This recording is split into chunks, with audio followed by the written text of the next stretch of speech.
Hello everybody, welcome to smartest class again.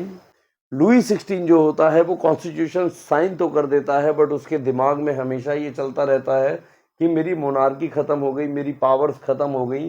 तो उसकी जो ससुराल थी ऑस्ट्रिया में थी, क्योंकि ऑस्ट्रिया की जो प्रिंसेस थी मैरी, उससे उसकी शादी हुई थी।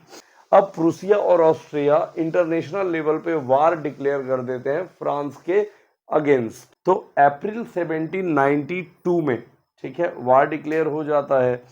बट जो वॉलेंटियर्स होते हैं, अब वो इस वार को देखते हैं। वॉलेंटियर्स जो होते हैं यहाँ के, उनको क्या लगता है, इतनी दिनों से, इतने मुश्किल से इन्हें इंडिपेंडेंस मिली थी, फ्रीडम मिली थी, लिबर्टी मिली थी, है ना। तो अब ये इस लिबर्टी, इस फ्रीडम को इतनी आसानी से तो जाने देंगे नहीं। तो ये सारे लोग मिलके आर्मी में, क्या, जो सिंपल लोग भी जो है वो लड़ने के लिए तैयार हो जाते हैं। क्यों? क्योंकि उन्हें मोनार्की में वापस नहीं जाना था। किससे लड़ने के लिए तैयार हो जाते हैं? प्रूसिया और ऑस्ट्रिया से। यहाँ पर छोटे छोटे क्वेश्चन आपको मिलेंगे। कैसे? सबसे पहले मर्सेले, मर्सेले जो था वो यहाँ पे नेशनल एंथम बन जाता है, राइट। और मर्सेले को लिखा था रॉजेट साहब ने। तो ये भी पूछेगा कि भी मर्सेले लिखा किसने था? तो रॉजेट ने लिखा था।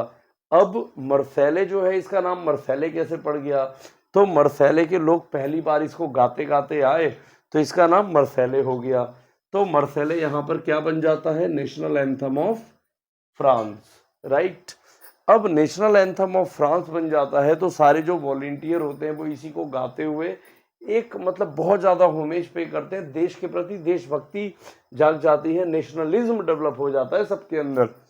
अब फाइनली क्या होता है? Main at war. मेन जो होते हैं वो बेचारे कहाँ चले जाते हैं? वार के लिए चले जाते हैं। वुमेन एट वर्क, ठीक है। मेन वार के लिए, लड़ाई के लिए चले गए, और वुमेन बेचारी घर में काम करती है ना। और जो खेतों में काम करती है, सारा काम वुमेन संभाल लेती है। इसके बाद यहाँ पे जो लोग थे अभी, वो एक बहुत फेमस एक क्लब था जिसका नाम था जैकोबिन क्लब, है ना। जो कि एक फेमस बिल्डिंग थी सेंट जैकब के नाम से, उस पे ये नाम रखा गया था, है ना, जैकोब से जैकोबिन, राइट। अब जैकोबिन क्लब में आपने देखा होगा कि बहुत ही लो क्लास पीपल हुआ करते थे, बहुत ही लो मिडिल क्लास पीपल इसके अंदर थे।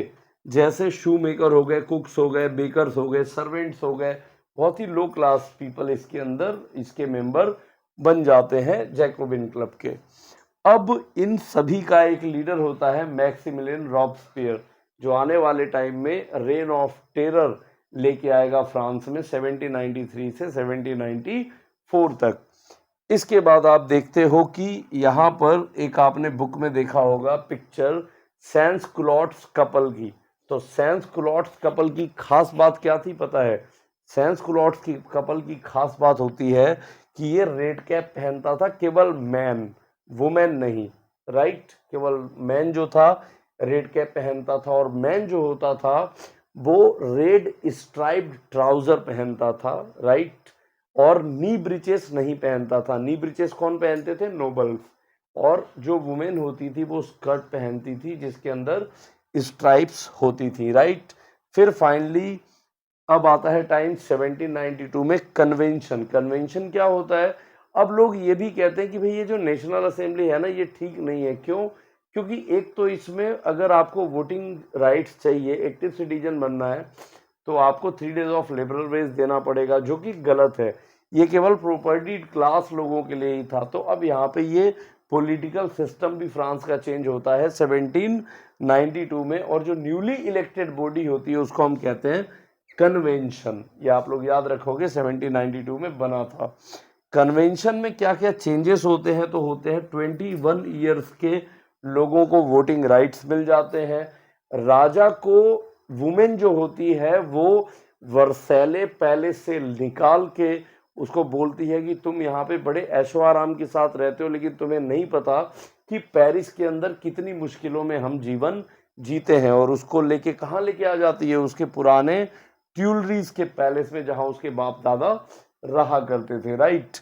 इसके बाद राजा के ऊपर ट्रीजन, मतलब देशद्रोह, राजद्रोह का केस चलाया जाता है, और राजा को 21 जनवरी 1793 को एग्जीक्यूट मतलब फांसी पे चढ़ा दिया जाता है, वो भी publicly. Place de la Concorde आपने बुक में देखा होगा, उस जगह पे उसको ले जाके फांसी चढ़ा दिया जाता है।